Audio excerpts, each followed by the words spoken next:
une solution militaire à la guerre du Sud-Vietnam? Non. Parce que vous savez que le peuple vietnam, c'est en un. Et le pays du Vietnam, c'est un.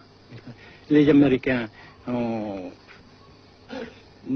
fait une guerre d'agression, comme qui dit, c'est une guerre non déclarée.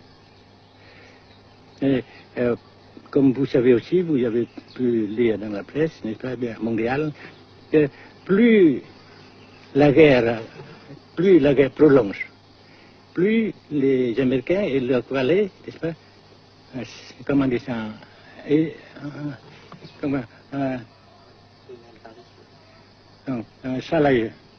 s'enliser, et plus ils supportent des échecs, comme vous savez récemment, n'est-ce pas.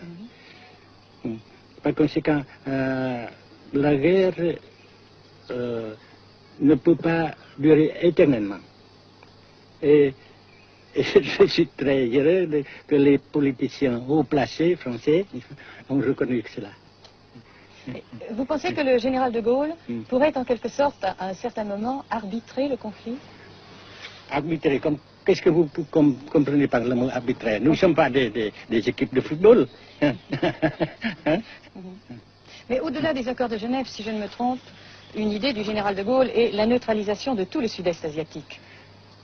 Est-ce que c'est une idée qui vous semble intéressante? Comme j'ai déjà dit quelques fois, c'est une idée intéressante.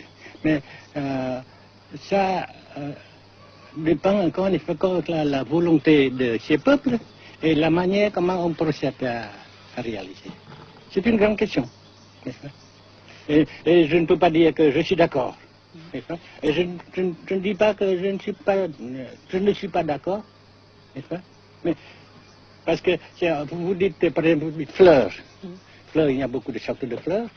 Il y a des roses, il y a des blanches, des rouges, etc. Et il y a qui sont bons et d'autres qui ne sont pas bons. Mais on dit fleurs. Monsieur le Président, nous avons constaté avec chagrin qu'au cours de notre voyage au Nord-Vietnam, que l'influence française était devenue à peu près inexistante dans votre pays. Les moins de 25 ans ne comprennent plus du tout le français. Et je me demande si, à votre idée, des rapports peuvent se rétablir tels que la France continue à jouer une sorte de rôle culturel ici. Avec la France, surtout, et avec tous les autres pays. Nous voulons avoir une coopération amicale, culturelle, économique, etc. Mais je suis sûr que vous ne voulez pas avoir, n'est-ce pas, que la France ait l'influence qu'elle avait avant. C'est une autre chose. C'est une autre époque. Mais coopération culturelle, économique, qu'est-ce qu'il y a encore, sportive par exemple, etc., n'est-ce pas, nous le dirons. Si la guerre se cristallise au sud et se poursuit encore pendant quelques années, pensez-vous que l'avenir économique du Nord-Vietnam soit viable? Je suis sûr que c'est non seulement viable, mais ça progresse. Parce que vous avez vu vous-même, vous avez constaté vous-même qu'ici, nous travaillons beaucoup, notre peuple travaille beaucoup, avec abnégation, n'est-ce pas, et avec dévouement, avec enthousiasme. Et d'un côté, nous travaillons pour, comment dirais-je, principalement, n'est-ce pas, de nos propres forces, de nos propres...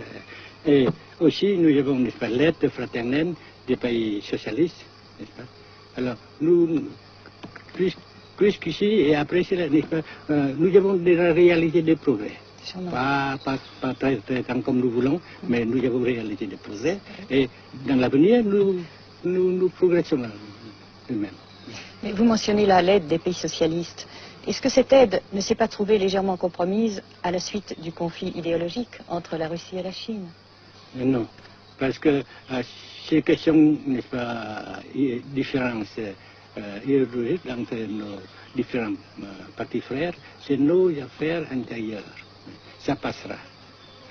Et l'unité, ça se fera. Mais l'aide fraternelle continue et continuera.